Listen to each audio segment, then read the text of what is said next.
Welcome to The Buzz on this Friday, August 15th. I'm Ryan Peterson. Aaron Harks, the maven of Metroland, is not joining us this week, but we have a very special guest, Mr. Jackson Tollerton. Jackson, welcome. Hello. Thanks for having me. Appreciate it. Absolutely. What's going on? Not much. I got a full slate of stuff going on this week. I'm excited to dive in. So Jackson's one of our rock star digital producers here, digital content producers here at News 10 ABC. Not only that, he's an actual rock star, but we'll get into that in a second. So everything you see on our web, on the website, Jackson and his colleagues, we have a whole digital team here. And you guys work your patooties off.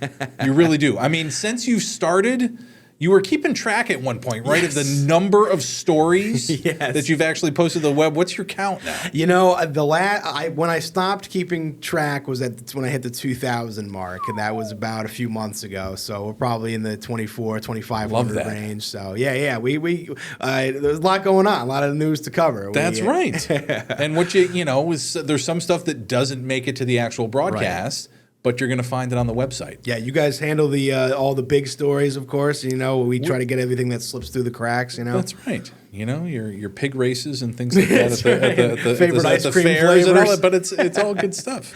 That's what people go to the web for. But I did mention. Let's see here. Let me pull up the right clip here. Look at this.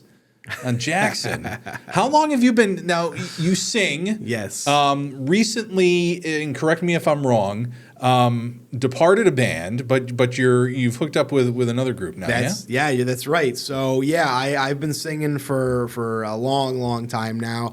I started singing probably. I joined my first band when I was in middle school, and I've just kind of always done it since. I started a band called Frozen Sun that I was with for over a decade, and that kind of came to a close about a year ago. And then I've recently joined the Desert Doom group out of Albany, Gozer. Okay. So that's my new project. We just had our first show at Unified Beer Works in Malta, and so I do a little bit of everything, a little bit of rock, metal. I hit you with a little classical and jazz if I can. But yeah, Gozer's my main project right now. Well, it looks like from that shot there. Where am I going now? Where's my clip? Here we go. So I can. Whoa! I'm jumping ahead of myself. I hate this button. Anyway, so from what I've heard now, when I listen to Frozen Sun, correct? Jackson. I have 3 kids now. I don't get out much anymore. But from what I've heard online, yeah, you guys do some heavier stuff. Yeah, so did some heavier stuff. My influence has always been Black Sabbath, Iron Maiden, kind of Judas Priest stuff. Yeah. But I've gotten into some more modern stuff. Like the Disturbeds, the Alter Bridges of the world. And so that's all kind of culminated into a beautiful, musical mix that I get to be part of. And that was imbued in Frozen Sun, and now I'm kind of bringing those influences to Gozer, and they've been the best guys, and we're writing some new music, and it feels like a good spot to be in. Excellent. So where can people go? Is there a website you can tell people where to go? We're on all the everythings. We're on Spotify. We're on Apple Music. We have YouTube, all the social medias, Facebook, Instagram, the whole shebang. So yeah, and we got some shows coming around. Glens Falls is our next show on the 4th. So all right, we got some fun stuff in the works. Beautiful. So are you a Capital Region native? Yeah, you grew up around here. Born and raised in Colony. All right, good deal. Where'd you go to high school? I went to Colony High. I graduated in 2015, and then I went to St. Rose afterward. Rest in peace. That's where I got some my classical voice training, actually. So that's. I'm sorry, you graduated high school what year again? 2015. Okay, all right. St. Rose 2019. All right, we won't share when Ryan graduated high school. Yeah, it's been a while. All right. You were class of 2010, weren't you? Yes. You are now my favorite person in the building. So we got a few segments coming up here in the show. So we're going to talk about our Metroland weekend calendar coming up in just a bit. Everything that's happening this weekend, some big things we'd like to point out. Then we're going to take a look ahead at the next week, and we're going to wrap up this whole thing in just a little bit with our pop culture history, which is always a lot of fun. Aaron watches no movies, so whenever we talk about movies, I didn't see that. She doesn't sound like that, and she'll get mad at me now that I use that voice. I didn't see that. But she's got a lot going on. But we'll be seeing Erin eventually and again as the show rolls on. We're trying to make our footprint here on this WTEN Plus. Boom. So we hope people are watching. When we come back, we're going to take a look at that weekend calendar, courtesy of Metroland. Lots of stuff to talk about. So Jackson, stay right there. We'll be right back after a quick break. Let's do it.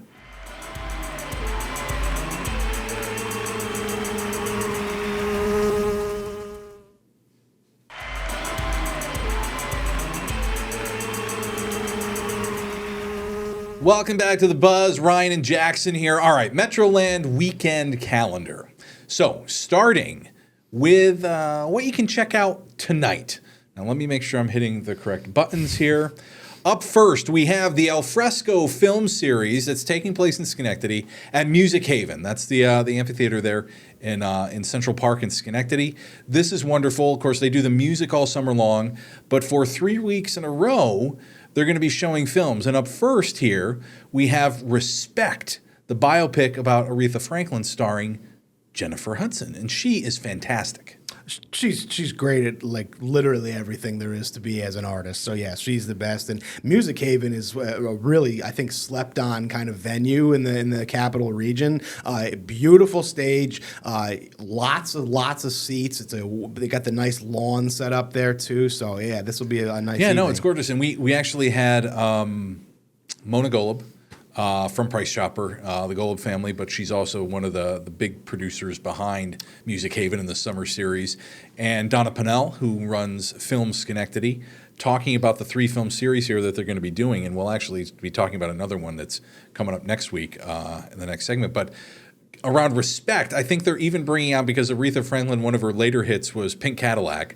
I think they're actually going to have a Pink Cadillac out tonight for that film for everybody to check out. So make sure you get there early enough. Definitely. Also, if the film isn't your thing and outside, but also tonight and through the whole weekend, you can catch the Pirates of Penzance at the Glove Theater in Gloversville. Now, this is part of the Theater Institute, and this is all kids. So apparently this was a 4-week program.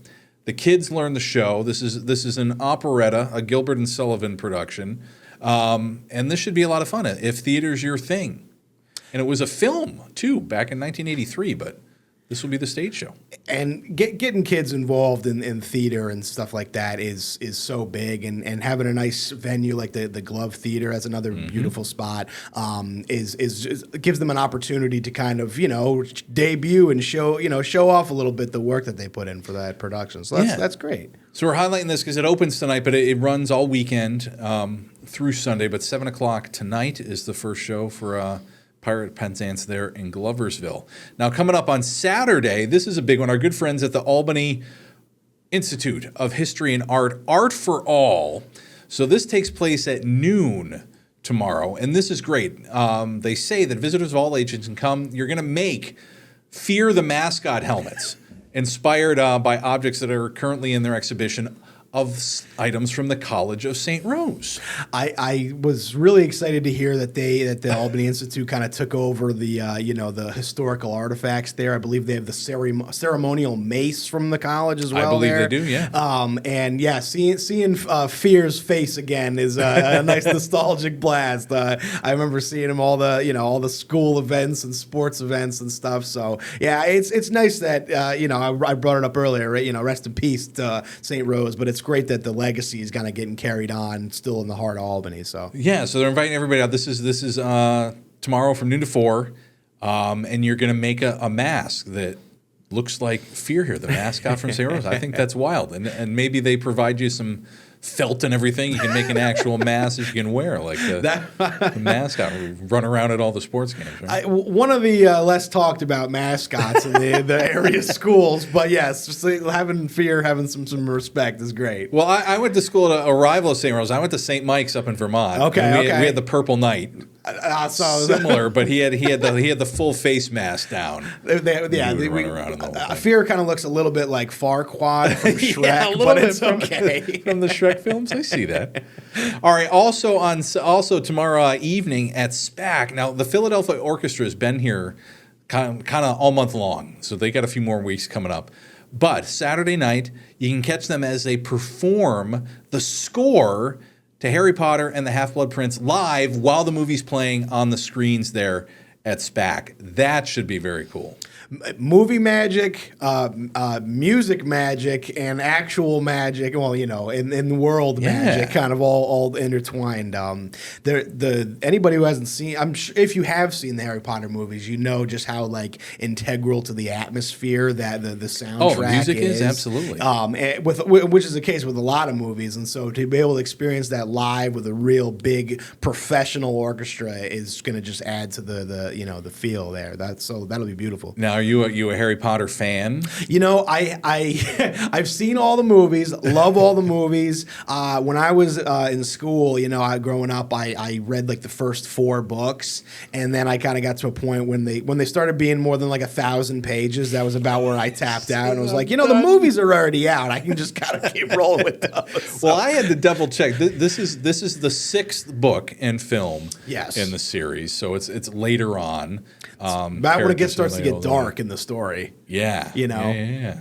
All right. It's less little magic tricks, and people start kind of fighting for the safety of the world. So. All right. Well, coming up, that's your Metroland weekend calendar there. Coming up, we're going to take a look ahead at some of the big things that are coming up next week. So do stay tuned. Stay with us on The Buzz. We're back in a minute.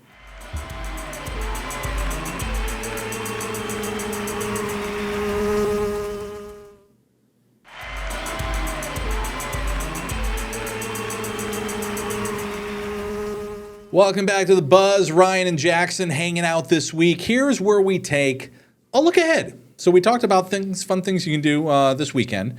But as we look ahead to next Friday, August 22nd, we have the second installment of the Alfresco film series that we were talking about at Music Haven. So they're doing 3 weeks in a row.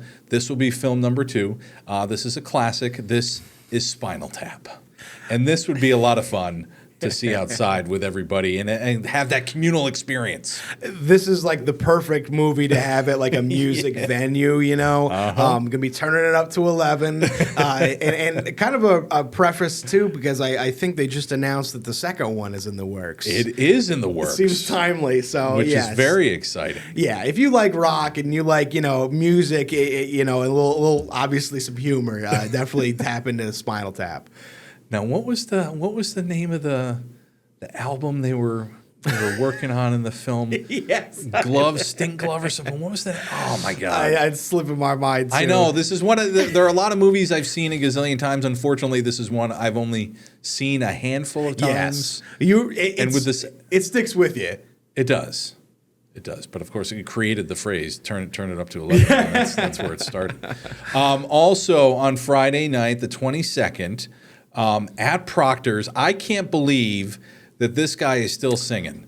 But Frankie Valli and the Four Seasons are going to be on stage along with the Rascals, which is crazy. I mean, look at that!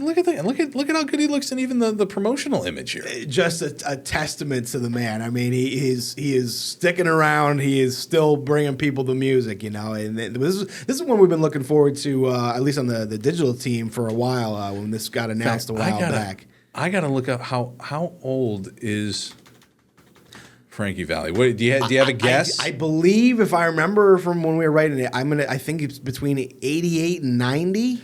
He's 91. Oh man! Frankie Valli turned 91 on May 3rd. Keep that in mind when next time you get out of bed and you like stretch and like, I don't know if I got it in me today. Frankie's still out here crushing it. And he's been in films, and he played. If memory correct, were you a Sopranos fan? Yes. He played, I believe, in some of the later seasons of The Sopranos. He played, I believe, he gets whacked in one of the Sopranos episodes too. Most people don't have a happy ending in that one. No, but yes. they don't. And Proctor's would be a great spot. Oh my gosh, such a great venue. Make it feel classic. Yeah. And also next week on Saturday, August 23rd, again, Philadelphia Orchestra still in residence there at SPAC, and they were scoring the Harry Potter and the Half-Blood Prince this week. Next week, Back to the Future.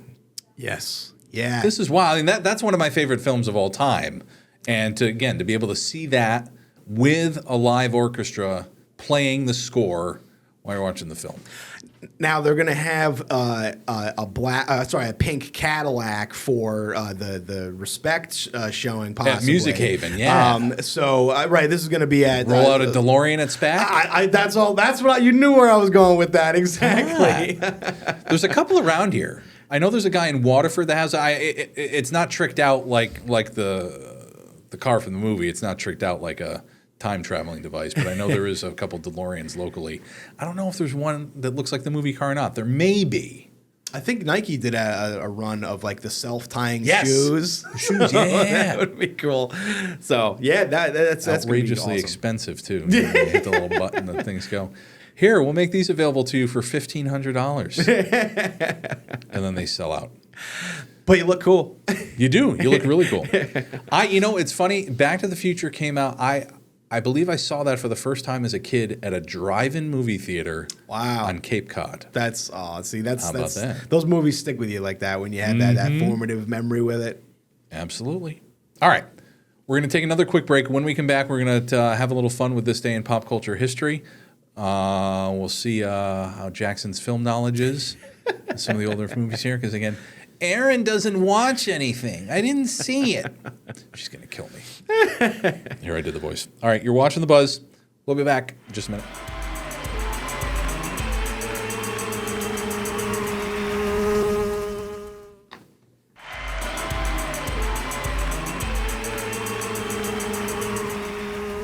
Welcome back to The Buzz, our final segment this week. This day in pop culture history, August 15th.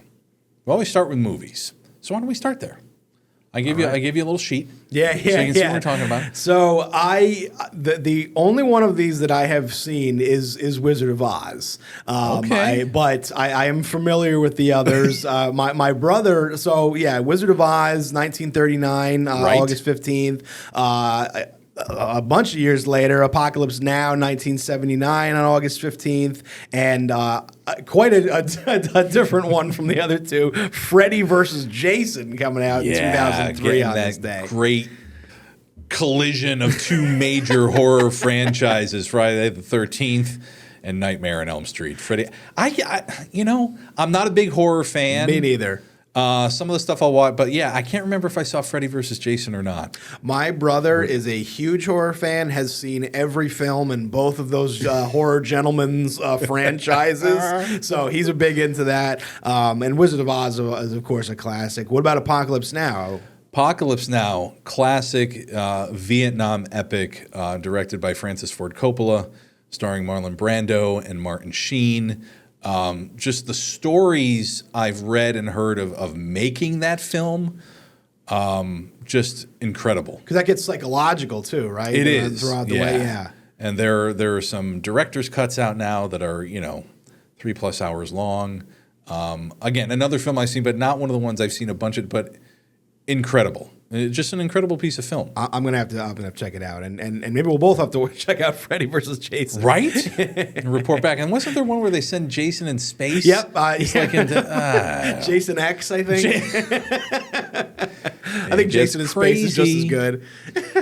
You're gonna have to take the lead on this next one though, because I am unfamiliar. Yeah. Oh, you got to look it up if you have HBO Max. If you subscribe to HBO, look it up. The Larry Sanders Show was on HBO. Early 90s, starring Gary Shandling and a bunch of other classic comedic actors like Jeffrey Tambor and Rip Torn, who is no longer with us. Yeah. And Gary Shandling's no longer with us either, but a tremendous talent. A show that everybody showed up on at some point or another. Gary Shandling played the fictional character of Larry Sanders, late night talk show host. Jeffrey Tambor was his sidekick, and his big thing was, "Hey now." That's what he always said. But it was the stuff behind the scenes of producing the show, and it was a wonderful, wonderful show. And again, if you have HBO Max, I've never looked for it on there. It's got to be there. I have HBO Max. 'Cause I'll it have was- to take a deep dive. It was really, really good. Funny show. Birthdays, celebrity birthdays on this day. Deborah Messing, the Grace of Will and Grace. Now, did you ever watch Will and Grace? Yes, that was I was watching that. My mom, that was like one of her favorite shows when I was a lad. Yeah, that's a classic series. Ben Affleck, there's a name everybody knows. Yes, 1972. Born on this day in 72. What did you have a favorite Ben Affleck movie? Favorite Ben Affleck movie? I mean, Good Will Hunting's fantastic. You know, he and his buddy Matt Damon, of course, won the writing Oscar for that one. Classic. With the great Robin Williams. Hey, what was the one? Oh, the one he wrote and directed on his own too. That It's in the Middle East, right? And he plays the CIA guy, and it was the operation they had to get hostages out. Argo, I think is the name of it. That's what I thought. That's Argo's one of a my good film. favorites of him. Yeah, He He's got also- started as a kid on a PBS series called The Adventures of the Mimi, which was a sailboat. And they would go and it was like they would do sciencey stuff and sail around on the show. And anyway, that young man went funny. on to become Batman. Look at that. I know. He wasn't a horrible Batman. I thought it was all right. It's okay. And the second oldest Jonas brother, I had to look that up. He's the second oldest, Joe Jonas, born August 15th, 1989. How about that? Just a big birthday for some stars. You a Joe bro? You know, I can get down with the Joe Bros. You know, they were a big group in my youth. You know, so they're I gotta put some respect on the Jonas. I get it, sure. A big one here. I'll put a big one here at the bottom of the sheet. But yeah, also in 1969, Woodstock, August 15th. Oh man, was the first day. It kicked off. Yasgur's Farm, Bethel, New York. Not very far from where we are recording right now. No, not at all. And my favorite from, I don't know the exact day that he played on. I should know, but one of my favorite performances is seeing the old videos and recordings of Jimi Hendrix. I mean, that's just that I can't even. And when he imagine. came out and he did the Star Spangled Banner on the guitar and got the teeth going on that, it's just unbelievable. Yeah, and it kills me that you read the stats here. They were expecting no more than 50,000. And they ended up with 400,000 people. Oh, the pictures of just this sea and the rain that they had, and of course, it turned everything to mud and just. Yeah, I'm an indoor AC venue kind of guy, so I don't know if I could have done the landslide on the Woodstock, but no thanks. Respect. But it would have been something to see it though in person. For sure. Oh my gosh, Jackson, thanks so much for joining us on the Buzz. Thank you so much for having me. Ryan. We had some cool stuff to talk about this week. I'm not going to strap you to this weekly, but if you want to join us again, I would love to pop in the back future. in. That would be fantastic. It would be a buzz. Here's where we remind everybody. Of course, if you're watching us now, you know where to find us. But tell your friends we are on Roku, Apple TV, Amazon Fire Stick. This still says coming soon. Samsung. I think it is. I haven't been told anything different yet. But there's going to be lots of some cool original programming here. So be sure to stay tuned to WTEN Plus. But thanks for watching The Buzz, and we'll see you in a week. Take care.